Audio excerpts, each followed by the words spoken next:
over the hill and through the moor, the candle man comes walking up to your door. He lights a candle and walks to your bed, leaves the candle in the window, then leaves with your head. That's the nursery rhyme my grandmother used to tell me when I was young. I remember that little rhyme terrifying me as a child, as I cowered under the covers in the bed at her small country cottage, too scared to sleep. She described him in vivid detail as a tall, pale man in a robe who liked to kill little children. And whenever he killed, Grandmother would say in a hushed voice, he would leave a ghostly candle in the window. At that she would yell out loud and make me jump back in fear while she shrieked in laughter. The Candle Man.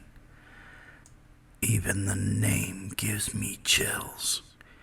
It seems like such a horrible, scary thing to say to a child. But then again, Grandmother was a scary woman. She was small with weathered skin and cruel, sunken eyes that always seemed to glare at me. You see, after Grandfather died, she hardly left the house. Just sat in her rocking chair, telling me stories of the Candle Man, and taking delight in my fear, laughing madly when I jumped. I found her such a disgusting woman.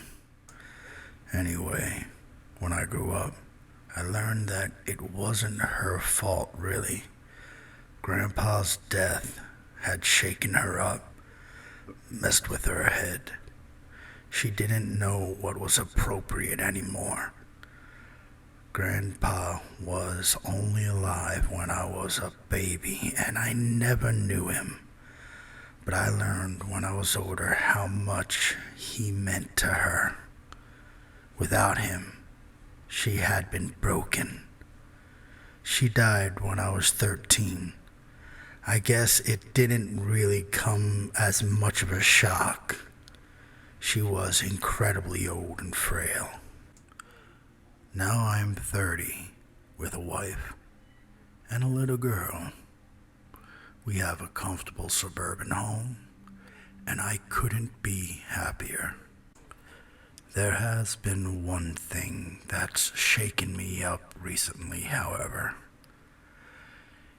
It was a silly thing, but it still scared the hell out of me. A nightmare. In the dream, I was in my bedroom, comfy under the covers, when I heard a tune being played on the piano down the stairs. I knew exactly what that tune was the moment I heard it.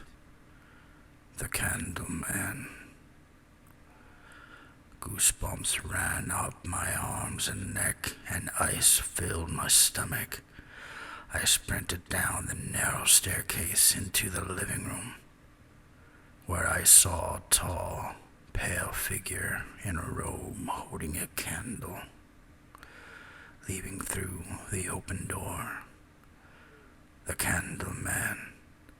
He was about 6'4" or 5, with dead-looking beady eyes and a wide, evil grin. I woke up suddenly in a cold sweat, turned on the light, and I read until I was ready to sleep again. I put the dream down to too many drinks and the coming of Halloween, but it freaked me out anyway. And that takes me up to yesterday, Halloween night. I was trudging back from a party, not drunk, I don't drink, but still woozy from tiredness. I thrust my hands into my pockets for warmth whilst I was walking back through the crisp orange leaves. The poem of The Candleman popped into my head. My heart began to thud as I walked down the poorly lit street, leaves crunching underfoot, the pale moon casting long shadows along the path. In my mind's eye, I could see the candleman, thin and ghostly, running up to me and cutting off my head with an axe. Silly, I know, but the dark can make my imagination run wild sometimes. I arrived on my road and began to calm down. I felt silly for having let a poem get to me.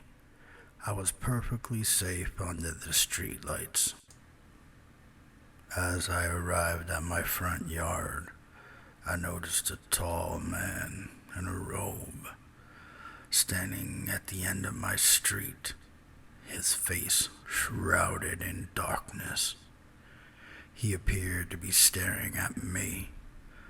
Once again, images of the candleman flooded through my head, sending my heartbeat into overdrive. I shook it off. It's just a tall man out for Halloween. Nothing to be scared of, I assured myself as I attempted to slow my breathing. Then I looked up at my house, hearing demonic laughter from the man's direction. A sickle of terror stabbed at my heart, for there, in my daughter's window, flickering softly, was a candle. Thank you all for playing along. If you like this, please like, subscribe, and hit the bell icon. If you have any stories you would like me to narrate, please leave them in the comments. And remember, if you hear a sound in the middle of the night, don't go investigating.